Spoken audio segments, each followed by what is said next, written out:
Bem-vindos então ao terceiro vídeo, ao terceiro vídeo da série de revisão para Educação em Direitos Humanos. A gente tinha parado o vídeo anterior no momento de afirmação, ali na transição entre o século XVI, ou seja, o Renascimento, para o século XVIII, ou seja, o Iluminismo, falando da Europa, em especial de uma parte da Europa que é ocidental, das nações que a gente mais ouve falar agora, pelo menos entre as europeias, Inglaterra, a Alemanha, a França, e a gente vai falar bastante da Inglaterra hoje, né, como um momento em que surgem ideias que naquele momento, ideias e ações políticas que naquele momento vão ser chamadas ou de direitos individuais ou de liberdades civis. Isso ainda é um vocabulário bastante usado nesses países de tradição anglófona, né, que falam inglês, mas que vão ser reinterpretados futuramente para num sentido mais expandido e, portanto, aí sim, né, aplicando-se no sentido pleno a expressão direitos humanos. Então vejam que a gente está falando de um período histórico e de um lugar histórico em que se afirma uma nova visão de mundo, uma nova forma de produzir riqueza, que é a do capitalismo, naquele momento ainda um capitalismo comercial, em que os maiores lucros estão no comércio. E rever isso, né, significa pensar desde o início essa relação ambígua que os direitos humanos têm com o capitalismo. Porque se eles surgem, por um lado, como resultado das mudanças capitalistas, como uma forma de permitir que o capitalismo se instaure, eles próprios virarão, né, se tornarão instrumentos de questionamento, seja de certas formas do capitalismo, em especial nos países que hoje a gente chama de países do sul, né? A gente já não fala mais em país de terceiro mundo, porque essa é uma expressão que fazia sentido dentro do contexto de Guerra Fria. E o que era pior ainda, né? Pressupunha que, assim, entre o primeiro mundo que está lá em cima e o terceiro mundo não tivesse relação nenhuma, exceto que o terceiro mundo é muito pior. Quando hoje a gente usa a expressão países do norte e países do sul, a gente sabe que só existem países do norte porque existem países do sul. Ou seja, que a riqueza produzida e compartilhada dentro dos países do norte, pela população dos países do norte, é resultado da exploração dos países do sul. Isso é uma expressão que isso é uma forma de raciocinar, né, que vocês já viram com a Nádia, então vocês já sabem que uma das formas de se compreender a economia é que só existe riqueza onde existe pobreza, só existe riqueza onde há expropriação do trabalho, apropriação do mais-valor daquela riqueza produzida pelo trabalhador, pelos donos dos meios de produção, e que isso tem um impacto na definição ou na discussão sobre direitos humanos.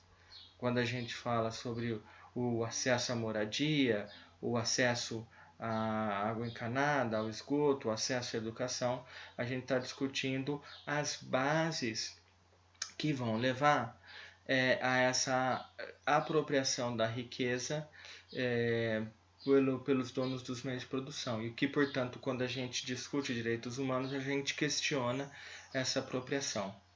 Ora, essa relação ambígua que os direitos humanos têm com o capitalismo, ela surge nesse momento histórico que a gente vai falar agora. Então, eu queria tratar mais especificamente nesse vídeo da Revolução Inglesa e da Revolução Francesa. Antes de entrar na Revolução Inglesa, vale lembrar que a Inglaterra, a Grã-Bretanha de uma forma geral, né, ela tem um antecedente que ajuda a explicar por que essa discussão nasce lá, por que é na Inglaterra ou na Grã-Bretanha. A Inglaterra faz parte da Grã-Bretanha, né, a parte mais populosa e geograficamente a mais extensa. E por que essa discussão sobre qual o papel do indivíduo frente às autoridades, qual é o papel do indivíduo frente à produção e à distribuição da riqueza surge lá? Porque lá já muito cedo, ainda no Renascimento, se questiona uma das bases que impedia a pensar nos indivíduos como entes separados, né? Como portadores de direitos. Qual que era a base? Era o raciocínio pressuposto de que a religião era uma questão de Estado. Portanto, a religião do governante do Estado deveria ser a religião de todos. Essa base é questionada quando Henrique VIII cria a própria igreja dele, o anglicanismo, em 1534. Não vou entrar muito no detalhe do porquê, apenas vou dizer que tem a ver com uma questão de ele querer se separar, porque na cabeça dele o problema de ele não deixar um herdeiro homem, e para ele era fundamental deixar um herdeiro homem, porque ele acreditava que a Inglaterra estaria em perigo como herdeira mulher, que ela não seria respeitada, se tornaria presa fácil de outros reinados. Então, ele não conseguia deixar o herdeiro homem, e aí ele resolve então trocar de mulher.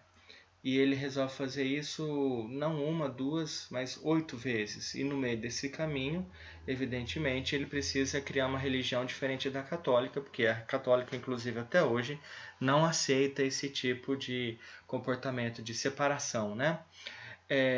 Seja como for, algo indica que talvez o problema não fossem as mulheres, né? Porque com 8 mulheres diferentes, ele não consegue deixar nenhum filho homem que vingue. Então, acho que talvez o Henrique VIII devesse repensar a sua saúde reprodutiva, mas como ele era rei, ninguém teve coragem de dizer isso para ele. Seja como for, quem assume depois de indas e vindas é Elizabeth I, que é uma das filhas do Henrique VIII, e ela faz um pacto com a aristocracia e com os bispos anglicanos para se estabelecer no poder, e junto com ela a Igreja Anglicana. Fazia parte desse pacto a possibilidade de que as pessoas não seguissem todas elas a mesma religião anglicana que ela ajudava a se fortalecer. E com isso a gente vê, né, nesse conflito aí em que, nesse caso, a monarquia e os aristocratas eles precisam renegociar o pacto, a gente vê a afirmação e o ganho de força de um instrumento que vocês vão ver agora, uma instituição chamada...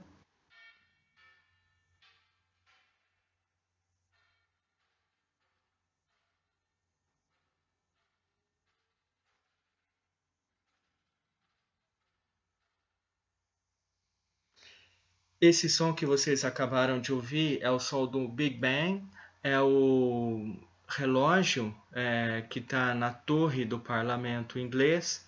É um relógio audível em boa parte da cidade de Londres e que nos ajuda a lembrar que dali para frente era tempo de fortalecimento do próprio parlamento inglês. Esse parlamento, então aí vocês veem uma imagem desse relógio famoso em todo o mundo, né? Essa divisão, então, do parlamento inglês, essa divisão do poder do parlamento inglês levava a uma relação de forças políticas em que os indivíduos ganhavam força frente à autoridade do rei. Vamos ver então como é que isso acontece. Em primeiro lugar, o parlamento inglês, e não por acaso, né? Existe uma certa semelhança. A gente aqui no Brasil tem um congresso com 2 casas, o Senado e a Câmara.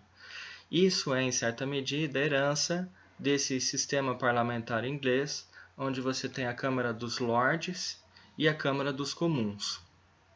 A Câmara dos Lordes era composta pela alta nobreza e pelos bispos anglicanos. Lembra deles? Eram os herdeiros do monarca.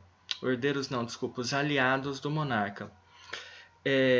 Só que, para que essa aliança conseguisse governar, ela precisou ceder à existência de uma outra Câmara política, a Câmara dos Comuns. Então, o próprio nome já indica que é uma Câmara baixa, e onde tinham assento essa nova classe de comerciantes que não tinham propriedade de terra, não nesse momento pelo menos, mas tinham feito riqueza com o comércio. E uma classe que é uma coisa muito específica da Inglaterra, que a gente chama de gentry. que é uma pequena nobreza, não é tão rica quanto a alta nobreza, então ela não tem tanta terra, mas justamente para compensar, ela acaba fazendo aliança com a burguesia e permite o uso das terras dela pela burguesia. Então, por exemplo, se os burgueses querem comercializar tecido, eles precisam de algodão. Quem vai produzir algodão? A gentry, né? Não a alta nobreza, porque a alta nobreza guarda as terras para si. Se a alta nobreza e os bispos anglicanos são grupos sociais aliados ao rei, então eles aceitam, politicamente falando, que o rei queira mais impostos, ou a rainha, no caso da Elizabeth, mais impostos e mais poder.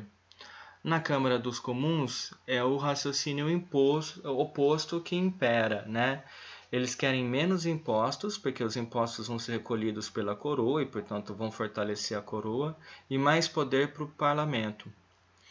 E, como a gente viu, né, essa aliança da coroa britânica com os bispos e a alta nobreza levou a uma afirmação da Igreja Anglicana como a igreja oficial da coroa britânica, só que ao mesmo tempo permitiu a existência de minorias religiosas que a gente chama de puritanos e calvinistas, tá? Esses puritanos e calvinistas tendem a achar que é pelo trabalho deles que eles vão se santificar. Então, se os anglicanos têm lá os seus ritos, aliás, muito parecidos com os ritos católicos, os puritanos e os calvinistas vão reclamar, dizendo que existem idolatrias no anglicanismo, que não existe uma disciplina moral, que quem tem disciplina moral é quem trabalha todo dia, de sol a sol, para enriquecer, para dar emprego, para, enfim, sustentar toda a Inglaterra ou a Grã-Bretanha com os seus impostos. Então, vocês veem aí que tem uma questão que é de origem social, que passa pela política e que se transborda para a cultura. Cultura aí entendida não apenas como gosto artístico, mas também como estilo de vida, né? O que você defende para a sua vida. A partir disso, a gente tem uma revolução puritana, porque esse acordo que tinha sido feito de concessão de poderes, ele vai ser constantemente questionado pelo próprio rei. Nenhuma pessoa com instinto político gosta de ceder poder quando ele acha que pode governar sozinho, né? O acordo que a gente tem democrático de que os governantes precisam sair, ele é uma construção histórica. E, aliás, hoje em dia a gente vê que nem todo mundo respeita essa construção democrática, né? No caso da Inglaterra, em 1640, esse rei Carlos I, que era tido como alguém que talvez até sacrificasse a igreja anglicana, voltasse para o catolicismo como forma de impedir a tolerância religiosa e, portanto, a cessão de poder, que, como eu disse, era cultural, mas era política e social também, para outras classes que não fossem aliadas suas, e ele caiu do cavalo. Ele é obrigado a fazer concessões aos parlamentos em troca de novos impostos. Só que ele não aceita isso e volta atrás no ano seguinte. Como represália a essa tentativa do rei de não ceder os seus poderes, estoura em 1642 uma guerra civil. E um exército governado por esses puritanos, liderados por Oliver Cromwell, toma uma decisão muito pacífica de simplesmente matar o rei Carlos I. E assim, aliás, não só isso, como dissolver a Câmara dos Lordes e assim governar por conta própria, Agora vejam que dentro dessa questão política existe uma cultura que vai se formando, A primeira delas era de que um rei podia ser morto, e isso, na cabeça deles, naquele período, podia equivaler a um parricídio, a matar o próprio pai. Então é preciso criar uma consciência de que você não é obrigado a seguir a autoridade que te oprime, Isso já é um início, então, de uma discussão sobre a liberdade. Além disso, para conseguir os seus feitos políticos e militares, esse exército, né, da gentry e da burguesia é obrigado a se aliar aos camponeses, por exemplo, e ao início de um operariado. Ou seja, é uma turma que quer terra e quer igualdade, né? Os operários querem condições melhores de trabalho, ainda não é um operariado industrial, tá? Mas são pessoas que trabalham em manufaturas. E os camponeses querem tomar as terras dos aristocratas e até, eventualmente, da gentry também. Então vejam aí que a gente tem uma discussão que é política, religiosa e econômica ao mesmo tempo. E o pressuposto dessas três discussões está no fato de que, afinal de contas, por eu ser inglês, eu não tenho direitos próprios? Por que eu preciso respeitar um rei se eu nasci inglês e, portanto, esse rei depende de mim para governar? Por que eu preciso seguir a mesma religião, ter a mesma cabeça que a aristocracia, se eu nasci inglês e, como um inglês, eu tenho o direito de pensar como eu quiser? Então, essa guerra civil de 1642, e sim, naturalmente o lado econômico, né? Se eu penso como eu quiser e se eu não preciso obedecer ao rei, então eu também tenho o direito de manter as minhas propriedades sem precisar pedir autorização para nenhuma autoridade para dispor livremente da minha propriedade. Vejam, portanto, que essa guerra civil ela é uma guerra de afirmação de uma coisa que a gente vai chamar do inglês livre de nascimento, ou seja, que faz parte da cultura inglesa e a gente acaba herdando isso deles, uma noção de que a gente, como seres humanos, tem liberdades inerentes por natureza, por termos nascidos humanos, simples assim. Bom, não vou entrar muito no detalhe das guerras, das fases da Revolução Inglesa, tá? Deixo aí à disposição para quem quiser fazer essa pesquisa e vou passar logo adiante para a Revolução Francesa. Olha que interessante, né? A Revolução Inglesa ela vai terminar em 1688. 1688. Quase que exatamente 100 anos depois, na França vai explodir uma outra revolução que guarda uma semelhança com a Revolução Inglesa nessa ideia, e aliás se inspira, né, explicitamente se inspira na Revolução Inglesa, a partir dessa ideia de que nós temos direitos básicos e esses direitos eles precisam ser respeitados. Então aí começa a gente ter as declarações dos direitos humanos.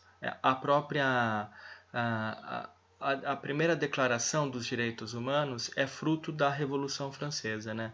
E ela começa a defender certas ideias que para nós parecem óbvias. Por exemplo, para que uma lei ou uma regra seja justa, ela precisa ser apresentada por escrito e a maioria das pessoas precisa concordar com ela, né?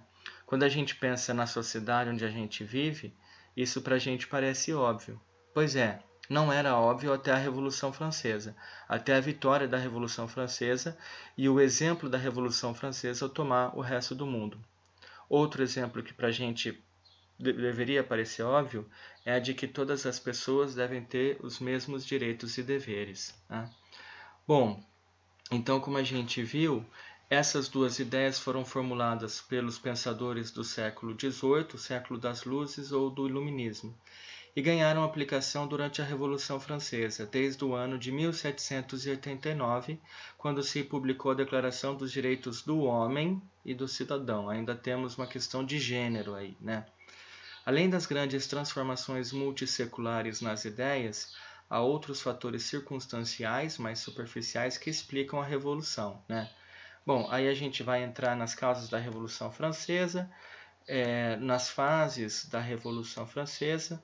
Vou passando aqui, se alguém tiver curiosidade, pode parar o vídeo e ler o texto, não vou perder muito, não vou passar muito tempo. E só gostaria de retomar com vocês a ideia de que os direitos humanos são fruto também da Revolução Industrial e ao mesmo tempo questionam o que essa Revolução Industrial trouxe de mudança em relação à forma como a gente trabalha, né? Em relação a como a gente produz a riqueza. Bom, com isso a gente tem então um pouco mais dos antecedentes históricos da Revolução Francesa e eu gostaria de encerrar o vídeo por aqui, anunciando que no próximo vídeo a gente vai falar sobre as gerações dos direitos humanos. Obrigado pela atenção de vocês. Continuem vendo os vídeos no momento que vocês puderem, eu brinco, né? O momento de lavar louça, limpar chão de casa, ou ficar preso no trânsito, são momentos propícios, não vejo nenhum problema.